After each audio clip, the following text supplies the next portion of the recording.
Payg'ambar alayhissalomning hadislari bor. Yoshlar eshitib olinglar. Odam qachon shahid bo'lishini mana eshitib olinglar.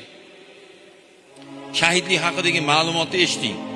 O'sha hijrat, shahid, jannat, mujohid degan chiroyli so'zlar bilan aldab olib ketib itni o'ldirib yuboryapti. Shu chaqirganlar o'zi qani jonini fido qilib urush maydoniga kirdimi o'sha ifloslar o'zi? Abdulloh Zufar iflos kirdimi o'sha joyga o'zi? Nimaga maydonga kirib o'zi o'lib ketmadi, beliga bomba baylab, nimaga o'zini portlatmadi shu kungacha? Yo Abdulloh Zufar degani jinni, yo ani Sodiq Samarqandiy degani. Nimaga o'zini o'zi maydonga tiqmadi-ku, mana o'shalarni eshitib tasdiqlayotgan, shularni eshitib chiqayotgan bolalar.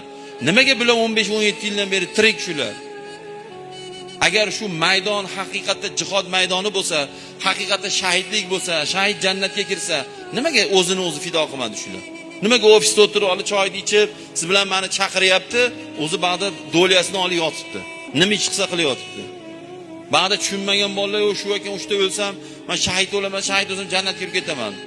Sen ota-onangning xizmati bilan o'l, mana shahid. Mana shahid. Uyimni ro'zg'orimni qilaman deb pul topyapti, to'kirib o'l, mana shahid. Payg'ambar aytganlar, ro'zg'orim deb, halol mehnat deb xizmati ishi davomida o'lsa, mana shahid bo'ladi deganlar. Xotinim, bolam, otam, onam, vatanim, mol mulkim himoyasida o'lsa, mana shahid. Birovni borib tinchini buzib, birovni borib o'ldirish bu shahidlik emas bu. Aytyapmanki, oyatni qirqib oladi, hadisni qirqib oladi. Payg'ambar senga tegmagan iymonsizni o'ldirsang jannatning hidini hidlamaysan degan hadisni nimaga o'sha razillar aytmaydi?